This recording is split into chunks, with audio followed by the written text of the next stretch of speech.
Alhamdulillah Rabbil Alamin.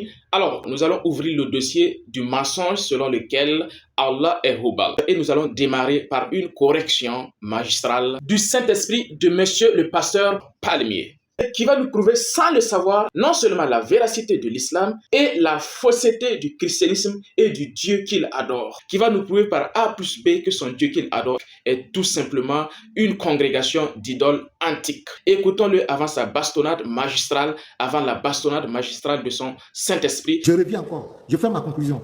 Pourquoi nous disons que Allah c'est Hubal? Ce sont les pratiques. Le culte qui était dédié à Hubal, c'est le même culte qui est reconduit en islam. Continue. Le pèlerinage qui était dédié à Hubal, c'est le même pèlerinage qui est reconduit actuellement. Quelle coïncidence. Le symbole de Hubal, le calendrier de Hubal, c'est le même qui est reconduit en islam.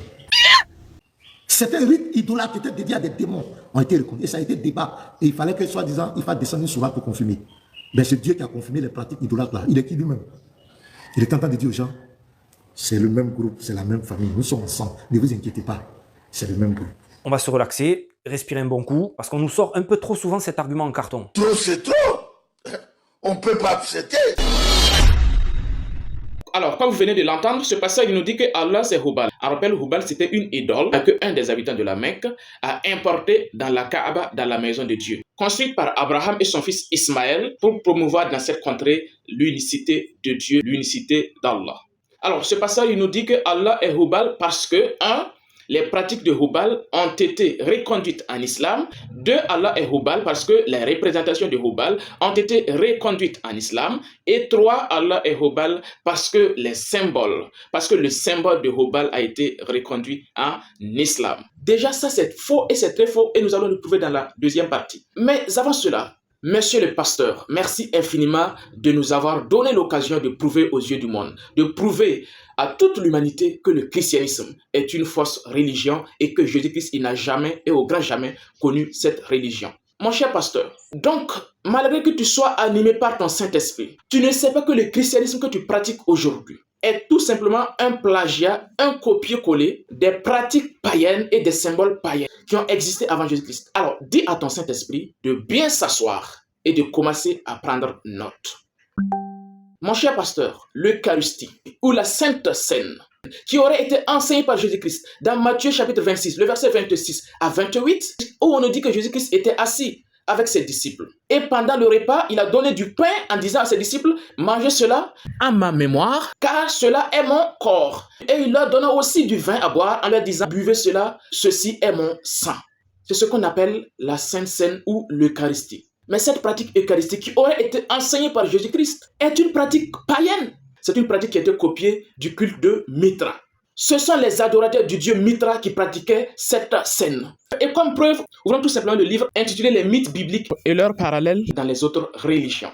L'auteur il nous rapporte à la page 308 de la parole d'un des pères de l'Église, l'un des pionniers de la Trinité, Dieu le Père, Dieu le Fils, Dieu le Saint-Esprit, qui nous dit texto, je cite, « L'Eucharistie du Seigneur est sauveur, comme les mages appelaient Mitra, la deuxième personne de leur Trinité, où leur sacrifice eucharistique était toujours fait exactement et à tout égard de la même manière que celle des chrétiens orthodoxes, car tous deux utilisaient parfois de l'eau au lieu du vin ou d'un mélange des deux. » Donc là, on a un père de l'Église qui montre clairement que la pratique eucharistique, qui montre clairement que la Sainte Seine est tout simplement une pratique qui a été copiée des pratiques du faux Dieu Mitra. Comment un Dieu qui dit monothéiste, qui est le véritable Dieu, le Dieu d'Israël, va-t-il emprunter des pratiques d'idolâtres pour mettre dans sa religion? Jamais!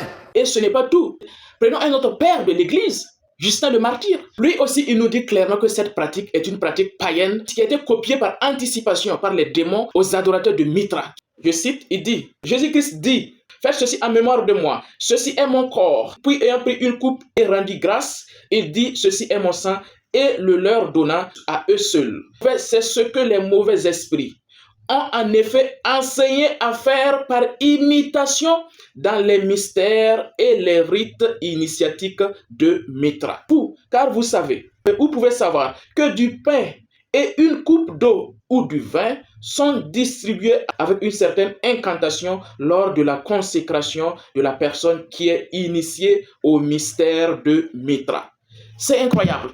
Donc là, on nous montre clairement que l'Eucharistie, la Sainte Seine chrétienne, est tout simplement une pratique païenne. Comment un Dieu qui dit monothéiste, qui est le véritable Dieu, le Dieu d'Israël, va-t-il emprunter des pratiques d'idolâtres pour mettre dans sa religion? Jamais. Il dit la force d'un esprit. Je peux avoir la représentation. Ça, c'est un. Deux, les pratiques. Donc, tu peux, soi-disant, dire que tu as détruit la représentation, mais si tu continues le culte qui était dédié à cet esprit, il est là, parce que l'esprit n'est pas physique. Et ce n'est pas tout. Le culte de dimanche, c'est une pratique du dieu Mithra. Prenez le livre The Pagan Christ de Tom Harper à la page 81. Il nous montre clairement que la Sainte Seine, l'Eucharistie, est tout simplement une pratique du faux dieu Mithra. Et par la suite, il poursuit en disant le culte de dimanche, Pasteur Ménard, le culte de dimanche était aussi copié de Mithra. Ce sont les adorateurs de Mithra qui adoraient leur Dieu le dimanche. Et cela a été aussi copié par le christianisme. Donc en clair, le pasteur Ménard, il adore le Dieu Mithra. Il adore une congrégation de fausses divinités qu'il appelle par ignorance Jésus-Christ, qui n'est pas le vrai Jésus-Christ. C'est une idole. Le Dieu véritable ne peut pas emprunter les pratiques des idolâtres. Bon, j'ai dit la force d'un esprit. Je peux avoir la représentation. Ça, c'est un. Deux, les pratiques. Donc, tu peux, soi-disant, dire que tu as détruit la représentation, mais si tu continues le culte qui était dédié à cet esprit, il est là, parce que l'esprit n'est pas physique. Et à partir de ce moment-là, il va conserver le jour de l'adoration du Dieu Soleil. Et ce jour de l'adoration du Dieu Soleil qui est le dimanche. Et alors, lorsque Constantin arrive, il va conserver l'adoration du Dieu Mithra. Parce qu'à chaque jour était assigné une divinité. Et le Dieu qui était adoré le premier jour de la semaine, c'était le Dieu Soleil. Et l'astre, c'était le Soleil. Et la divinité mythologique adorée par Constantin, ce n'était rien d'autre que Mithra. Alors, Mithra était en quelque sorte le seigneur du dimanche. Comment un Dieu qui dit monothéiste, qui est le véritable Dieu, le Dieu d'Israël, va-t-il emprunter des pratiques d'idolâtres pour mettre dans sa religion? Jamais. Et chaque fois que vous vous rendez au lieu de culte le jour du dimanche, que vous appelez votre Seigneur Jésus, vous l'appelez Jéhovah, quel que soit le nom que vous lui donnez, l'initiateur de ce programme, celui qui a imposé ces commandements d'homme, n'avait pas Jésus dans sa mentalité, dans son esprit, mais il avait Mithra. Donc vous êtes des adorateurs de Mithra quand vous allez chaque dimanche matin, chaque dimanche dans les lieux de culte. Et ce n'est pas tout, Pasteur Ménard. Même le baptême chrétien, c'est une pratique du dieu Mithra. C'est une pratique des adorateurs du dieu Mithra qui a été importé dans le christianisme. Ce qui veut dire que les chrétiens adorent tout simplement le Dieu Mithra. Le Dieu véritable ne peut pas emprunter les pratiques des idolâtres. Même les grands-pères de l'Église l'ont toujours signalé. Prenons Tertullien. Il nous dit dans ses écrits, les prescriptions contre les hérétiques, au paragraphe 40, je cite, « Le diable, dont le métier est de pervertir la vérité, imite les circonstances exactes des sacrements divins dans les mystères de Mithra. Il baptise lui-même certains, c'est-à-dire ses croyants et ses disciples. Il promet le pardon des péchés à la fontaine sacrée et les initie ainsi à la religion de Mithra. Il apporte le symbole de la résurrection et remporte la couronne avec l'épée. » Pasteur Ménard, vous êtes dans quoi? Même le baptême, c'est une pratique du Dieu Mithra. Tu as baptisé combien de chrétiens? Tous les chrétiens que tu as baptisés avec toi, vous êtes tout simplement des adorateurs du Dieu Mithra. Le baptême, c'est une pratique du Dieu Mithra. C'est incroyable, pasteur. Il faut quitter dans ça. Le Dieu véritable ne peut pas conduire les gens à aller faire des pratiques et des idolâtres pour pratiquer. Maintenant, il y a le symbole. J'ai dit la force d'un esprit. Je peux avoir la représentation. Ça, c'est un. Deux, les pratiques. Donc, tu peux, soi-disant, dire que tu as détruit la représentation, mais si tu continues le culte qui était dédié à cet esprit, il est là, parce que l'esprit n'est pas physique. Est-ce que tu sais que ce n'est pas tout, pasteur? Regardez le parcours que l'on donne à Jésus-Christ dans la Bible. Ils nous disent que Jésus-Christ, qu'il est Dieu, le Logos fait chair, qu'il est mort, qu'il est ressuscité. Tout ça, c'est faux. Mais regarde tout ce parcours-là. Ça, c'est le parcours des dieux païens. Donc, ça veut dire que si votre Jésus-Christ, il a respecté tout ça, ça veut dire que vous adorez un faux Jésus. Vous adorez une idole païenne. Et la preuve, prenons Justin le martyr, dans Apologie pour les chrétiens à la page 65, il nous dit, lorsque nous disons que Jésus-Christ, il est le Logos, le premier-né de Dieu, et qu'il a été engendré sans union charnelle, qu'après avoir été crucifié, il est mort, il est ressuscité, il est monté au ciel. Nous n'annonçons rien d'inouï, nous n'annonçons rien de nouveau par rapport à ceux que vous appelez les fils de Zeus. Justin le martyr, il nous dit que le parcours que les chrétiens attribuent à Jésus-Christ, qu'il est mort, qu'il est le premier-né de Dieu, qu'il a été crucifié, qu'il est mort, qu'il est ressuscité, qu'il est monté au ciel. Il dit que ce parcours, ce trajet, est tout simplement les parcours qui ont été attribués au fils de Zeus, au faux Dieu. Donc vous adorez un faux Dieu? J'ai dit la force d'un esprit. Un, je peux avoir la représentation. Ça, c'est un. Deux, les pratiques. Donc tu peux soi-disant dire que tu as détruit la représentation, mais si tu continues le culte qui était dédié à cet esprit, il est là, parce que l'esprit n'est pas physique. Mais chers chrétiens, vous adorez une congrégation d'idoles et vous venez accuser les musulmans d'adorer une idole. C'est incroyable. Voici des gens qui adorent Mitra, des gens qui adorent une congrégation d'idoles, le temps du matin, Mitra, etc. et qui viennent accuser les musulmans d'adorer un faux Dieu. C'est incroyable, chers chrétiens. Et ce n'est pas tout. Pasteur Palmier, tu disais aussi que la force d'une idolâtrie, la force d'une divinité résidait aussi dans le symbole. Maintenant, il y a le symbole. J'ai dit la force d'un esprit, il y a le symbole. Le symbole, c'est sa signature. C'est son cachet. Pasteur Palmier Ménard, est-ce que vous saviez que le symbole principal, le symbole central du christianisme, qui est la croix, est un symbole des faux dieux antiques, donc d'origine satanique? Est-ce que vous le savez? Point d'interrogation. Maintenant, il y a le symbole. J'ai dit la force d'un esprit, il y a le symbole. Le symbole, c'est sa signature. Chers chrétiens, la croix, le symbole de la croix est le symbole du faux dieu babylonien Tamour. Le pasteur muni de son Saint-Esprit ne sait pas ça. Les chrétiens munis de leur Saint-Esprit ne savent pas ça. C'est incroyable. C'est pourquoi nous, au mouvement scientifique ici, on donne les cours gratuits au Saint-Esprit. Dites à vos Saint-Esprit de prendre place, de prendre leur stylo et de commencer à prendre note. La croix est d'origine diabolique. Ça vient des idoles. Prenons le dictionnaire explicatif de l'Ancien Testament et du Nouveau Testament de Vine. Il nous dit à la page 138, la foi de cette dernière, la croix, trouve son origine dans l'ancienne Chaldée. Elle était utilisée comme symbole du dieu Tammuz, ayant la forme du mystique Tho, l'initiale de son nom, dans ce pays et dans les terres adjacentes, y compris l'Égypte. Ici, les historiens nous montrent que la croix était le symbole du dieu Tammuz et le symbole des dieux égyptiens. Et ça, c'est visible même aujourd'hui avec les Kémites qui portent à longueur de journée leur croix. La croix est d'origine païenne. À l'origine, ça vient des dieux païens. C'est pourquoi je vous dis, les chrétiens adorent un dieu qui est tout simplement une congrégation d'anciennes idoles païennes. Le Jésus-Christ que les chrétiens adorent, ce n'est pas le vrai Jésus-Christ. C'est une congrégation de divinités païennes. Une congrégation de Mitra, étoile du matin, etc., etc.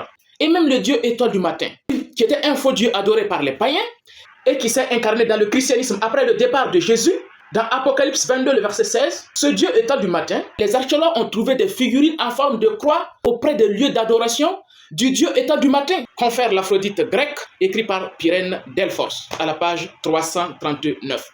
Maintenant, il y a le symbole. J'ai dit la force d'un esprit. Maintenant, il y a le symbole. Donc, c'est clair que les chrétiens, ils adorent tout simplement une congrégation de fausses divinités. C'est pourquoi le prophète il dit dans le hadith rapporté par Bukhari au numéro 3448 que lorsque Jésus-Christ sera de retour, il va détruire le christianisme parce que ce n'est pas sa religion. Le prophète il dit il détruira la croix pour montrer clairement que la croix, le symbole du christianisme, la rédemption, ainsi de suite, tout ça, c'est des pratiques païennes, c'est des cultes païens. Les chrétiens ils ne savent pas ça. Bref, pasteur Ménard, tu viens pour nous prouver que le Dieu que nous adorons est un faux Dieu, parce que l'islam aurait emprunté les pratiques païennes, les pratiques de Hubal, l'islam aurait emprunté les symboles de Hubal, alors que c'est un faux Dieu qui a emprunté tout simplement les pratiques païennes, les pratiques des faux dieux. Oh Seigneur, quelle humiliation.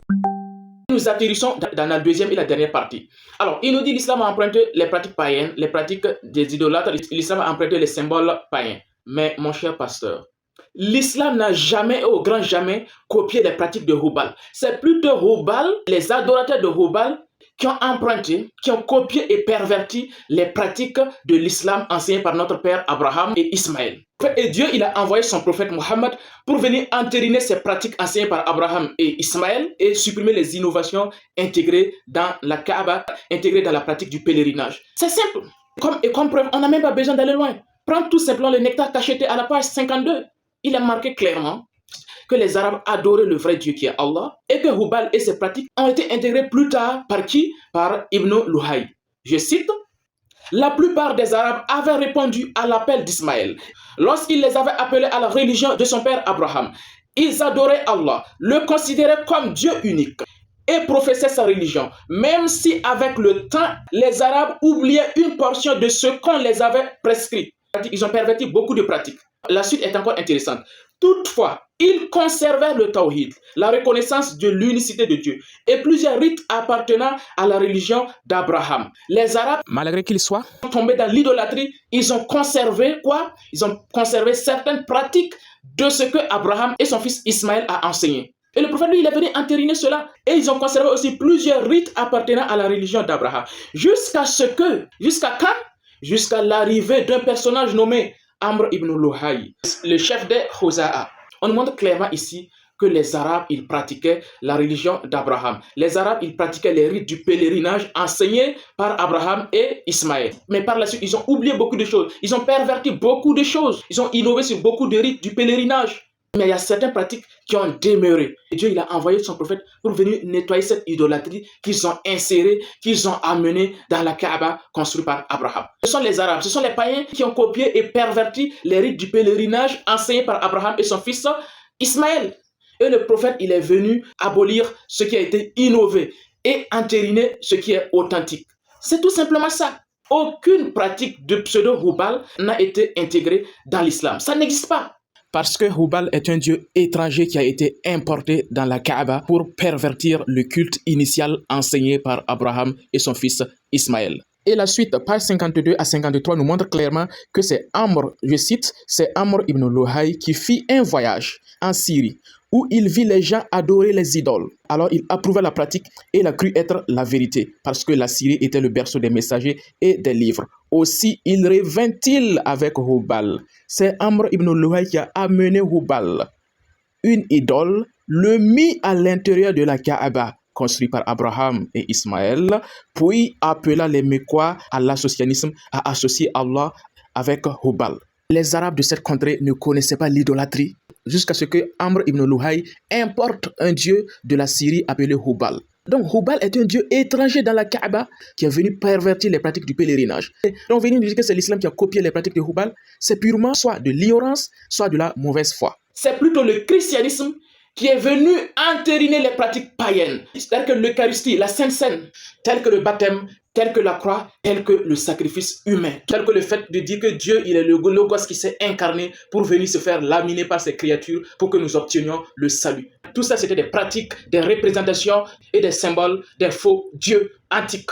Preuve claire et nette que le christianisme vient du diable, que le christianisme vient des démons, que le christianisme n'a jamais enseigné par le vrai Jésus-Christ alayhi salam. Repentez-vous avant qu'il ne vous soit trop tard, mes chers pasteurs, mes chers chrétiens. Le Dieu véritable ne peut pas emprunter les pratiques des idolâtres. Le Dieu véritable ne peut pas conduire les gens à aller faire des pratiques et des idolâtres ont pratiqué.